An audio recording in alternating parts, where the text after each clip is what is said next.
the media has portrayed us to be from the whole season. So we have to be a disciplined team. We have to address it. We have to handle it. We have to come together. And instead of feeling like we just won a game that we really needed, we talk about a singular focus and mindset.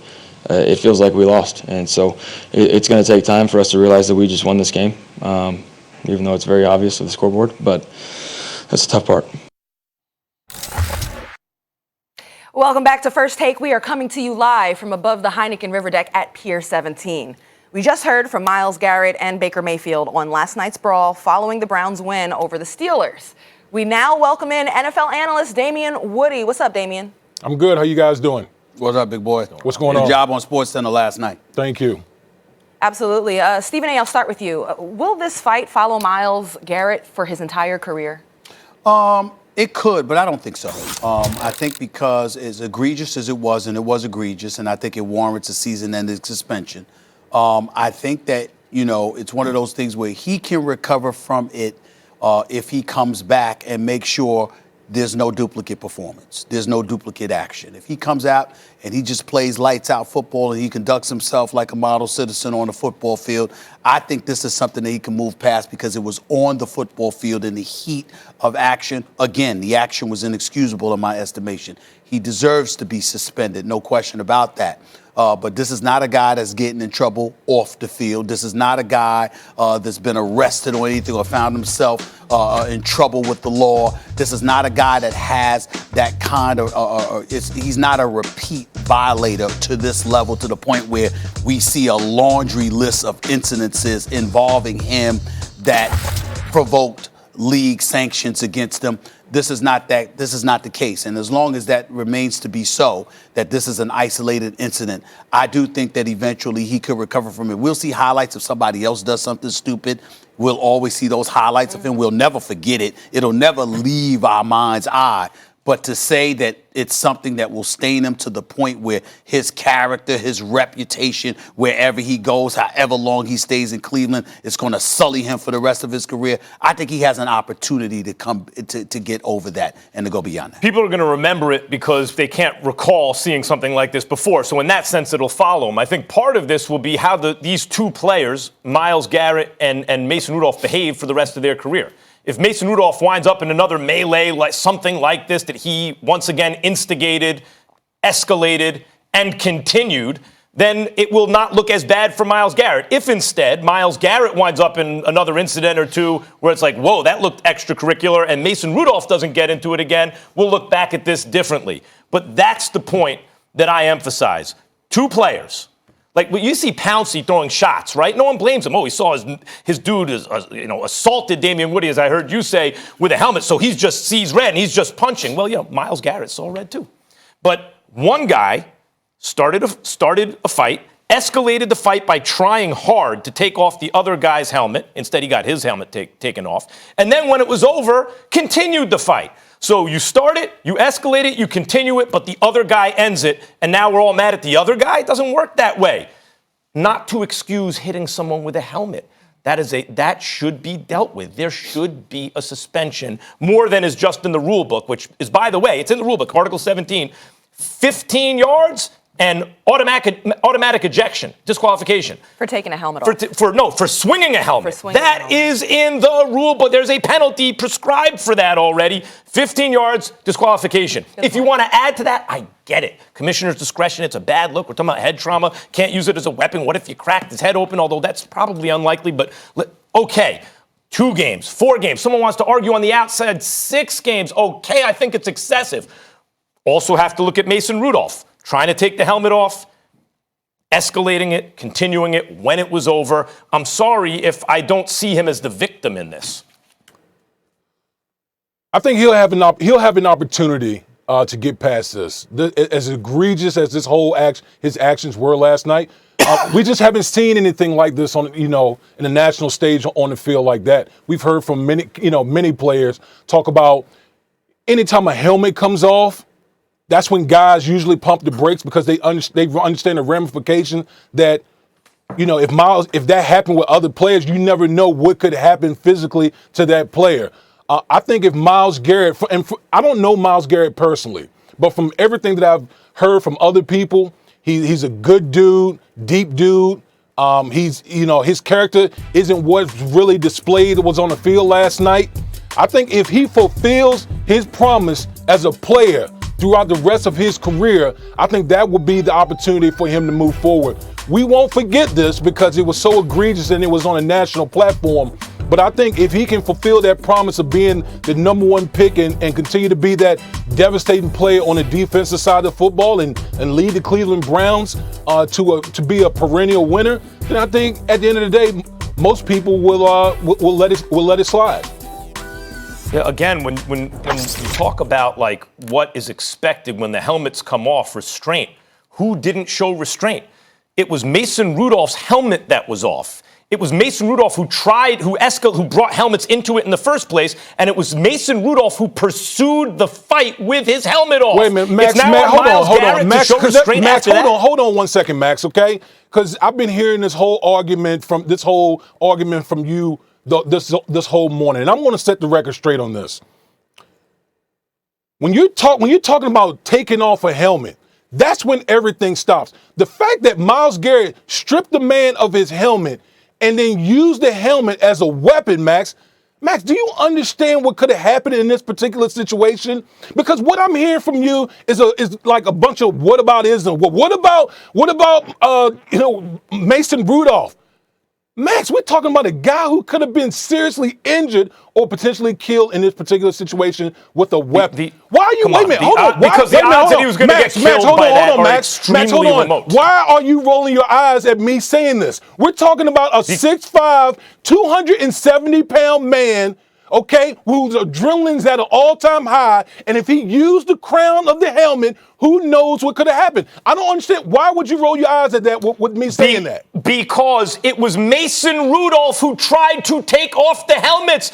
Myles Garrett wasn't thinking about taking off anyone's helmet. Mason Rudolph, it's not like he just took a pass at it. He grabbed it, got his hand underneath, twisted, tried to take it off. Myles Garrett's like, oh, we're bringing okay, fine. It's a helmet thing now. Took Mason Rudolph's helmet off. At that point, it's over. The linemen were on Myles Garrett, pushing him back. Mason Rudolph chased him. Okay, now, but you know what? I agree. I agree. You shouldn't swing the helmet. It's one thing if he takes off the helmet. Okay, I get that. But then you go the whole next step forward and use the helmet to hit dude upside the head? Damian, come on, Max. I agree I don't understand what's so hard about this. I agree he can't do that, and he should be suspended for it. Period. And if you look at what happened, it's not like he took, there's a guy without a helmet. I'm going to go smash him with his own helmet. No, it's that he had the helmet in his hand. He's being pushed back, and he swung almost like to get extension on a punch. I agree it's bad judgment. In the moment, impulse control, whatever it is, it can't happen. There needs to be a suspension.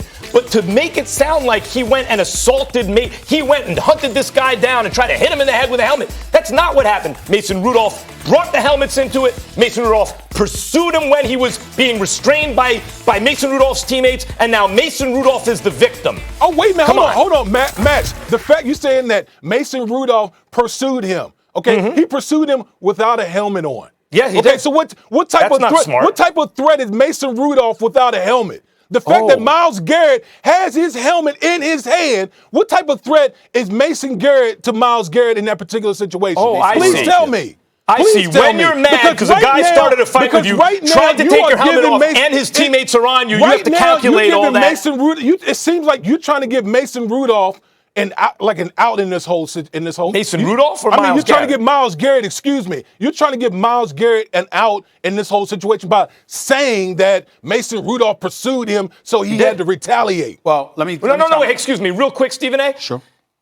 Myles Garrett can do like this with a helmet all he wants. If Mason Rudolph isn't chasing him, it's not going to hit anything. It's not like Myles Garrett's like, now I'm going to go hit this dude with his helmet. He was being pushed back and restrained. The other guy was attacking. What are people talking about? I'll let y'all speak. Let me chime in here because I knew that you needed to go at him because I saw what Damian's position was from last night. Sure.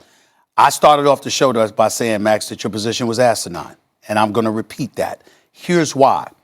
We're not ignoring what you're saying about Mason Rudolph. I just saw that Charles Woodson tweeted, are we going to look at this from both sides? To my man Charles Woodson. Yes, we are going to look at both sides. Of course, no one is ignoring what Mason Rudolph did. And the league obviously will exact actions against him as well. But what we can't ignore is the reality of what Damian Woody is pointing to. Not only are you the bigger, stronger guy, but you have on your equipment, Max. You have on your helmet. And there are 2 offensive linemen for the Pittsburgh Steelers in front of you. So even though Mason Rudolph is coming at you, he's coming at you without a helmet on. And the presumption of him being a pivotal threat in all of this is minuscule, or rather the thought of him being a real threat in all of this is minuscule. So if you know that, and you're supposed to know that if you're Myles Garrett, have a helmet on rather, and to swing Mason Rudolph's helmet. First of all, you yanked it off his head. Then after that, you swung it and connected with his head, with his own helmet while you still had your helmet on. The person who was really, really threatened in all of this is Mason Rudolph, even though he was stupid, Max, like you said, for coming at Myles Garrett. The chances of Myles Garrett being hurt in that situation was slim to none compared to Mason Rudolph, because Mason Rudolph didn't have on the equipment and Myles Garrett swung and hit him with it. I'll respond to that quickly. Let me just say to you, and then I want to respond to Damian. If I start a fight with a guy who's bigger than me, and then I bring baseball bats into it, and then I get mine taken away, and he still has his, and I charge at him, and I get hit with a baseball bat. Well, guess what? Hold on. What do you mean bring baseball bat? Hold on. Use your analogy. Where was the baseball bat that Mason Rudolph brought into the equation? Mason Rudolph tried to take Myles Garrett's helmet off. The only reason, but he did it. He failed because Myles Garrett's stronger than him, so he took his helmet off. That's why it was in his hand. But what I'm asking you is, because he failed, Max, Myles Garrett knows he failed because you still have your helmet on, which means that he was all right. So to Damian, I will say, and this responds to that also, Damian, it's not just the threat, whether or not he felt threatened. At that point, you're in a fight. So you have to see what's going on. Myles Garrett the fight was started by Mason Rudolph. The fight was escalated and helmets were brought into it by Mason Rudolph. The fight was continued by Mason Rudolph. It's not simply that Myles Garrett at that point has to think, what is the threat? He's mad too. What we're really responding to is the disproportional response, in your opinion, and I agree, with Myles Garrett's reaction. That's what we're punishing here, the disproportion, not the actual engagement in the fight. Max, the man, Myles Garrett is literally being restrained by Pittsburgh Steelers offensive lineman with the quarterback's helmet in his head.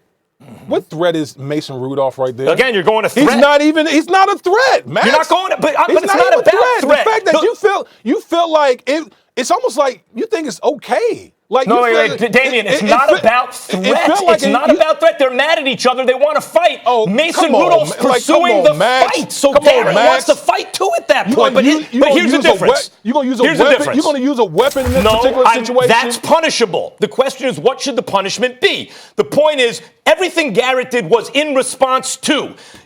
The helmet was in response to Mason Rudolph. The swinging at Mason Rudolph was in response to the fact that Mason Rudolph was attacking. So the response was disproportional. But we can't blame him for a response. We can punish the disproportionality of the response. And the question is, what should that punishment be? Well, the disproportionality of the response is the fact, Max, that because he took the helmet and he hit him with the helmet, that in and of itself warrants a 6-game suspension. You say 6. I could go with 6. I think that's on the outside. Mac, you want me to tell you what the perfect situation would have been for Myles Garrett when that whole thing escalated? All Myles Garrett had to do, Mason Rudolph or Myles Garrett had to do, look at the scoreboard. No doubt. Right. Look at the scoreboard. Of course you're right. Of course that's true. You want to come at me? Look at the scoreboard. You're right. That's all I need to say right there in that particular moment. He had a suboptimal response, for sure. Damian, we got to take a break, guys, real quick, but we're going to come back, keep Damian on, and continue this conversation. I have a question for you, Damian, when we come back, all right? Okay. All right, we have more reaction from the Browns-Steelers fight last night. Should there be more suspensions coming other than Myles Garrett? We'll continue the debate next.